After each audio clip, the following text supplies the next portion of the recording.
Hi everyone, we will present to you the members of Group 4, which include Nurul Akila binti Aludin, Karunisa binti Muhammad Ashraf Kishore, Nasrul Muhaimin bin Rahmat, and Anis Adipah binti Samsuri. We will start with the topic 3, which is floor structure and construction. Floor is the base surface of a room, and flooring are a broad phrase that refers to a permanent floor covering or the process of installing one. The floor is a hard structure that splits the room into stories horizontally and serves as the room foundation. The floor installation must assist its dead load as well as the furniture and living load of the occupants who are engaged in a wide range of activities. Horizontal support below its upper surface and vertical support on which it intersects to form a frame. It must be large enough and the distance close enough to avoid a slack installation. The materials and form were chosen for reasons of architecture, structure, and cost. Soil-backed floors may be of almost any solid material, from compacted soil to reinforced concrete. It is assisted promptly by the subsoil below. It is planned to be strong and rigid enough to support the loading of its design without an excessive deflection. There are 5 stages and methods to be considered in the construction of the upper floor with suspended timber for a residential building, which is the firstly, timber are attached to a load-bearing wall. Secondly, floor joists rest on sleeper walls. Third, lay a layer damp-proof. Fourth, make a ventilation. And fifth, place a rigid insulation. Next, for my part, I will explain the stage and methods to be considered in the construction of the upper floor with suspended timber for a residential building. The first stage is timber are attached to a load bearing. The suspended timber are typical made of timber floorboards. They are tied to the joists over a house's foundation. For the upper floor, the timber are supported by load-bearing walls. The floor joists are raised above the subfloor on small supporting walls known as sleeper walls. The timber floorboards are attached in a way that will create a small gap to allow for air movement and better ventilation to prevent the formation of depth and growth of mold in the timber joists. The second stage is floor joists rest on sleeper walls. A wall plate is then attached to the top of the sleeper wall on which the floor joist rests. To provide cross ventilation, the sleeper walls are honeycombed and air bricks are inserted to the outer walls. There are some important notes to be taken when constructing suspended timber upper floor. The main key thing is to bridge the span between timber boards. Sleeper walls are used to bridge the span, and the span that can be achieved is determined by the size of the timber joist used. There are 2 types of timber floor, which are single joist timber floor and double joist timber floor. Single joist timber floor have short span, which less than 4 meter, while double joist timber floor span between 3.5 meter to 7.5 meter. Thirdly, lay a layer damp-proof. A layer of damp-proof course or DPC is laid to spread the wall plates from the sleeper walls. DPC will control water direct to weep holes. DPC is important to prevent any decay from any collecting measure that cause dampness. The key in the process laying timber joist is damp-proof course must be applied between the walls and the timber where the timber joist rests on the sleeper walls. Besides, a layer of concrete will pour over the ground. It is important to ensure that weeds will not grow under the floor. For the stage 4, we will make a ventilation. All underfloor space should be neutrally ventilated to the outside using a brick to counter air moisture levels underneath the timber floors. The key is to get good ventilation. Good ventilation is important to prevent any moisture from collecting around the timber joints. Usually, ventilation can be improved between the floor and ceiling by placing a vent or a brick within the exterior walls. This allows air to ventilate from one side of the building to the other sides. Lastly, floors are recommended to be thermal insulated for the various reasons. Rigid or blanket insulation can be placed between the floor joints. Rigid insulation is supported by the batten between joists, while the latter is supported by the netting attached to the timber joists. However, this can cause problem for truck. To avoid this problem, installing an airtight breathing member which will help maintain an airtight seal. The suspended timber flooring should also be insulated between the floor joists to keep the building warm and make the flooring more energy efficient. Mineral wool insulation is recommended as this cut down on air movement and it's very effective at reducing drop. We have 8 types of floor finishes commonly for residential building. First, we have concrete floor. Second, we have hardwood floor. And then, we have laminate floor. For the fourth, we have ceramic tiles. After that, we have carpet floor. We also have stone floor and vinyl floor. And for the lastly, we have cork floor. The first type of floor finishes for residential building is concrete floor. Concrete is a composite material that primarily consists of Portland water, cement, and aggregates such as sand, gravel, or rock. When these compounds are combined, they form a workable paste that gradually hardens over time. The advantages for a concrete floor are weatherproof. Concrete can endure the impact of natural aspects such as sun and rain, height, durability, and resilience. Concrete floors are therefore perfect for outdoor areas including terrace and patios that are exposed to the elements. Besides that, it is incredibly durable, and if installed and maintained properly, it can last for the life of the house. The material is high durable and can withstand almost any conditions, including heavy furniture, high temperatures, and the threat of scratches on its exterior from pets, clothes, or pointed heels. But every rose has its thorn. While the durability of concrete is advantageous, it can also be disadvantageous because breakages are inescapable if ceramic, glass, or other delicate materials falls on it. If something falls on accident such as plate, it will not last.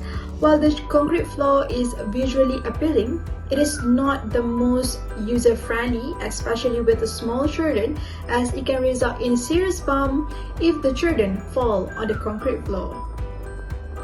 Regardless of how well our floors are installed and sealed, cracks will appear on the concrete floor over time.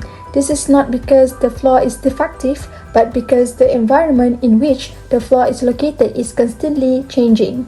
Temperature and humidity cause the floor to expand and settle. Number 2. Hardwood floor.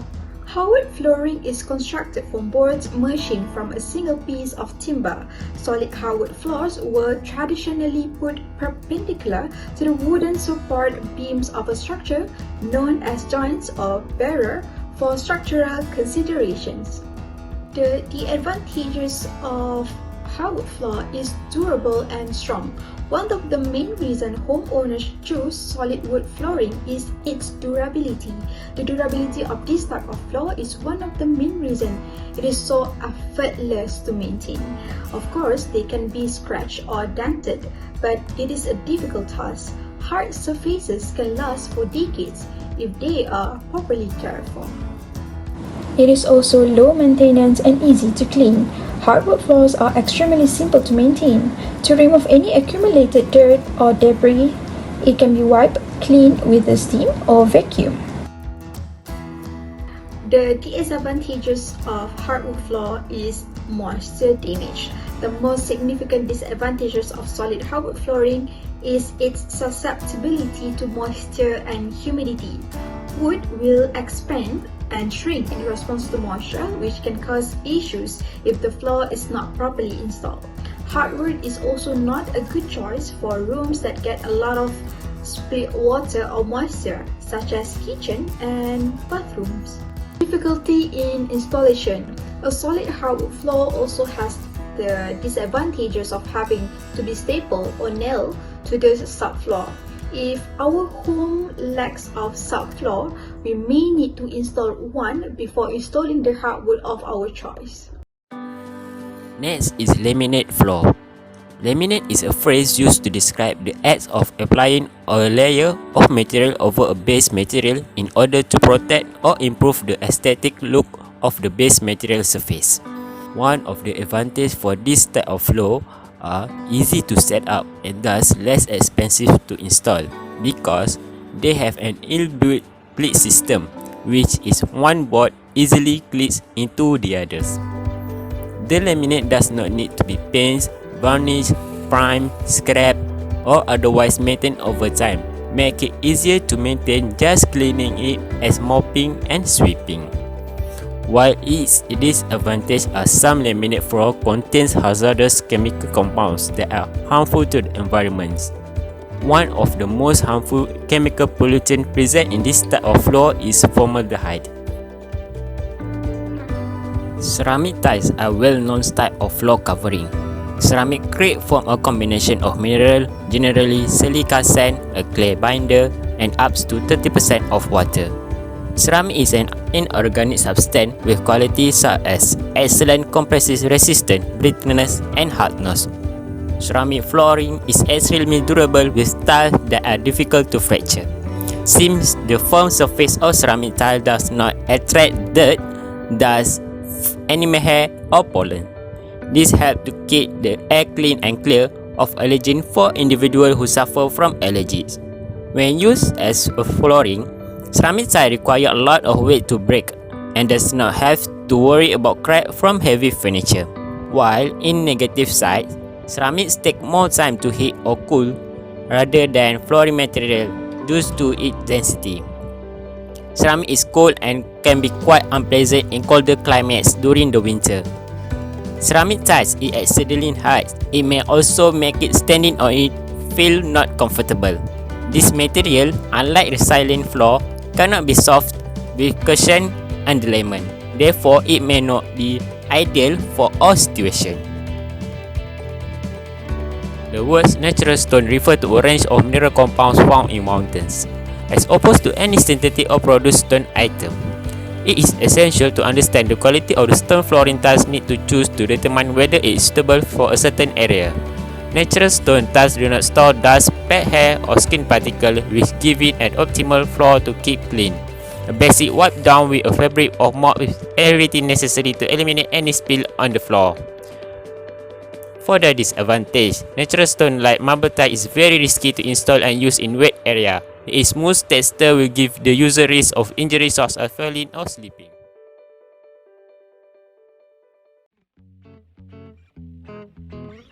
Next is a vinyl flooring. It's a product made up of numerous layers of various materials fused to make a very durable, practical, and cost-effective floor covering.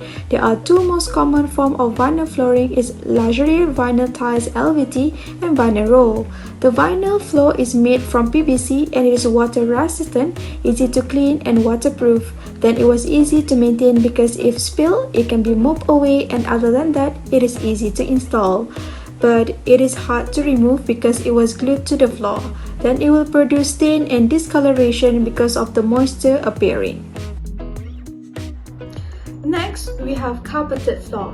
This type of floor has an upper layer of the pile that is linked to a backing.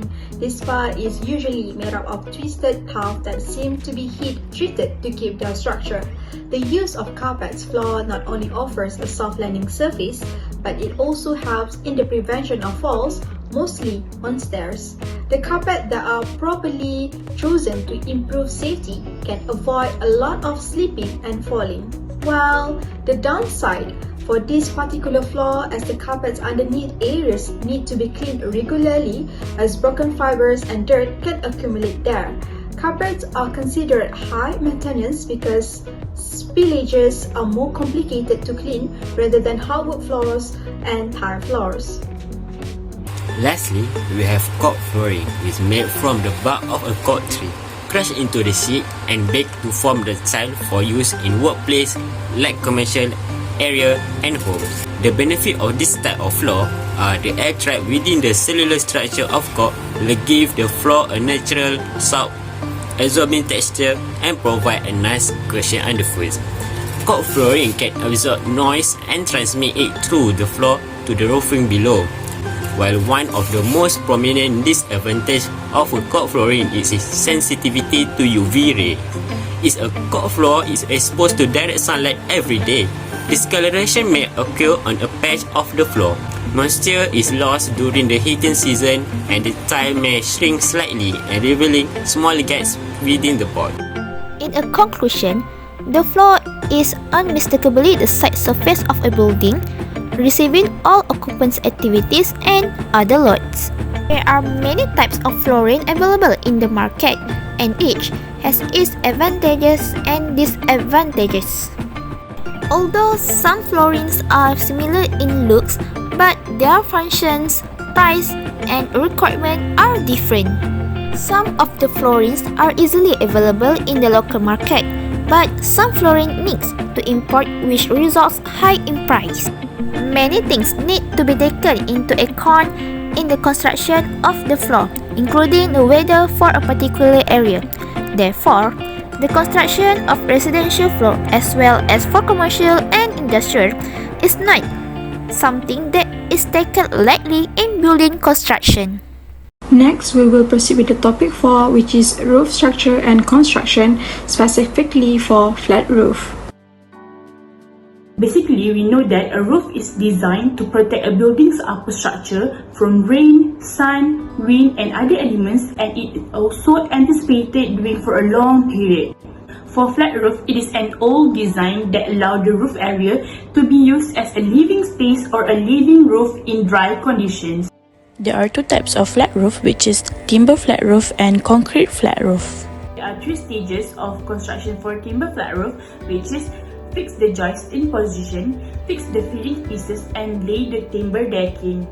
Usually, before the joists are fitted, the wall plates are commonly installed around 1x4 rough cut timber, which is fixed to the top of the wall, and to ensure that it is level, the mix of cement and fixing can be used. When installing the joist, the wall plate provide a quick and secure installation. The second stage is fix the fitting pieces. Before starting to fix the fitting pieces, the position of the joist needs to be checked up, and once the joists are fixed in place, they must have restraining strap fitted. For fixing the fitting pieces, they can either be screwed or nailed onto the top of the joist.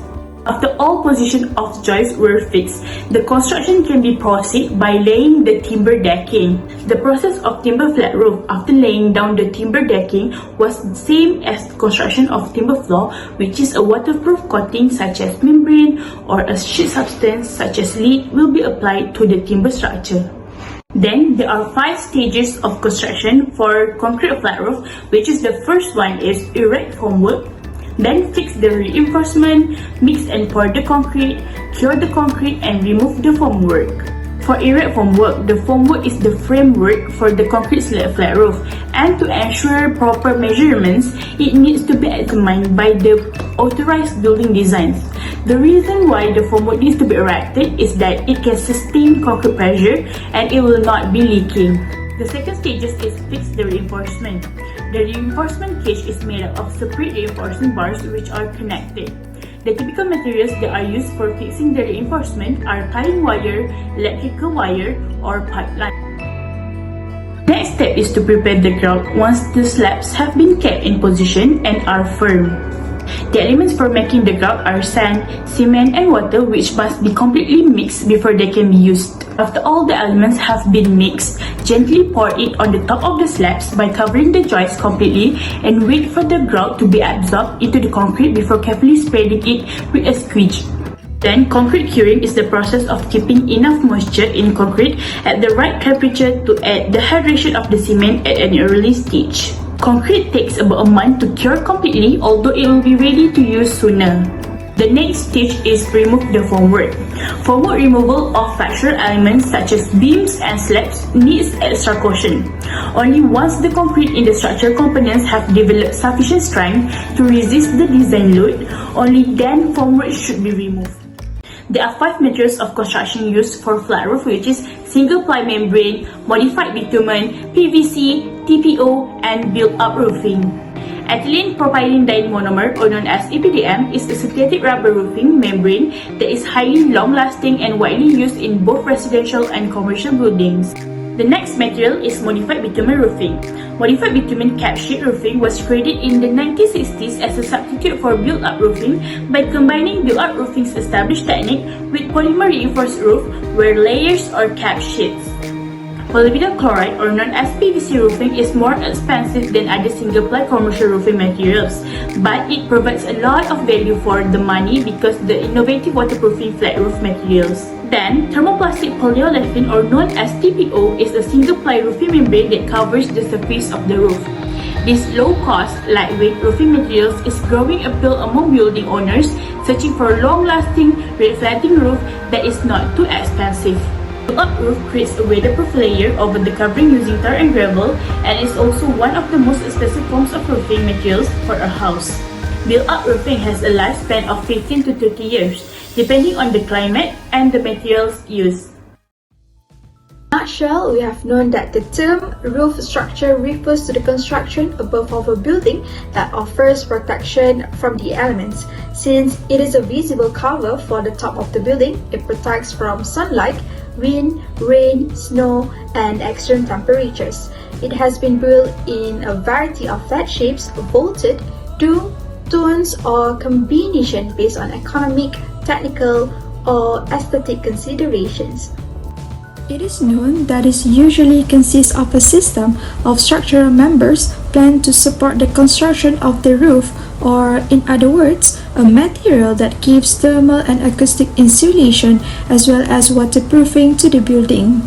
As a result, it is clear that the structure and construction of the roof are critical in the manufacture of buildings, not only for housing but also for commercial and industrial use.